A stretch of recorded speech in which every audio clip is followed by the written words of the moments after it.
देश की महिला आबादी से उन्हीं के मुद्दे की बात करूंगा, बताऊंगा कैसे एक एक पार्टी ने इस पर यू टर्न लिया और इस पवित्र प्रयास के बीच में रोड़ा अटकाया और महिलाओं को उनसे हक से दूर किया। हमारे पॉलिटिकल एडिटर देवेंद्र पराशर इस वक्त हमारे साथ जुड़ चुके हैं। देवेंद्र, जैसा कि हम लगातार चर्चा कर भी रहे थे कि यही वो मुद्दा होगा, सीधे देश की आवाम से जुड़ेंगे और जो टोन प्रधानमंत्री ने सेट की है वो विपक्ष को बहुत भारी पड़ने वाली है। अभी तो बस शुरुआत भरती है इस चुनावी रैली में। बिल्कुल पिनाज, और वो इस बात को कह रहे हैं कि उनकी लड़ाई अभी खत्म नहीं हुई है और एक तरह से ये माने कि वो ये मान के चल रहे हैं कि ये अब लड़ाई शुरू हुई है, जो कि महिलाओं के हक देने को लेकर उनका जो एक कदम था जिसे अपोजिशन ने रोक दिया। 2029 में हक देने का उनका जो कदम था उसे अपोजिशन ने रोका, तो इस बात को ये लड़ाई वो शुरू कर रहे हैं। दूसरी चीज़ की ग्राउंड के हिसाब से अगर आप देखें तो तमिलनाडु में जाके इस बात को बोलना, क्योंकि तमिलनाडु में एम.के. स्टालिन और डीएमके के नेता बार बार इस चीज़ को कर रहे थे कि उनका हक छीना जा रहा है, साउथ का रिप्रेजेंटेशन कम किया जा रहा है, इस लिहाज से ये डिलिमिटेशन को लेकर आया जा रहा है महिला आरक्षण के बिल के पीछे।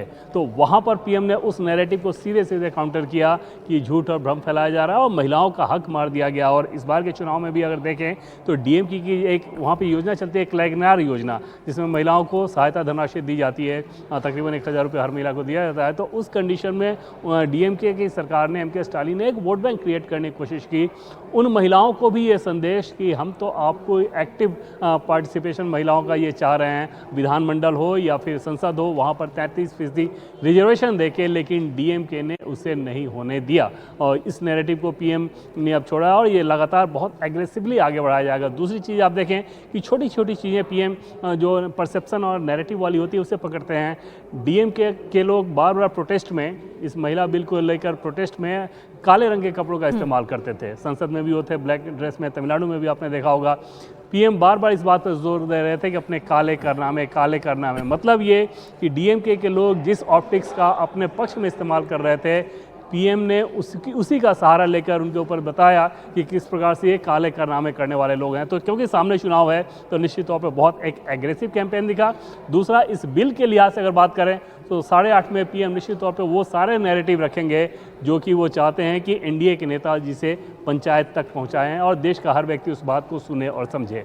बिल्कुल देवेंद्र, और जिस तरह से प्रधानमंत्री नरेंद्र मोदी ने महिलाओं के बीच में अपने लिए जो एक अलग इमेज, अपने लिए जो अलग क्रेडिबिलिटी, भरोसा क्रिएट किया है, वो किसी से छिपा नहीं है। और आज प्रधानमंत्री जब महिलाओं से सीधे सीधे देश से संबोधित करेंगे, उस आबादी को कैटर करते हुए बताएंगे कि एक बात, तो जाहिर सी बात है कि विपक्ष को ये उनकी पूरी संवाद जो है वो बहुत भारी पड़ने वाली है।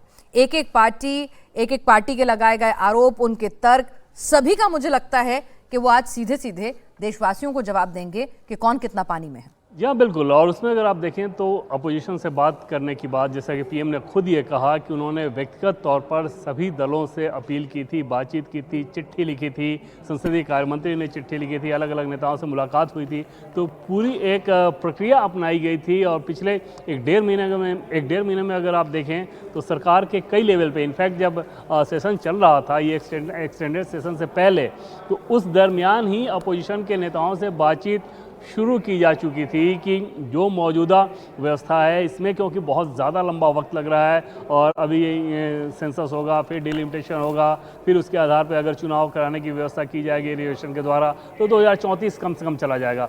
तो इतना लंबा वक्त क्यों?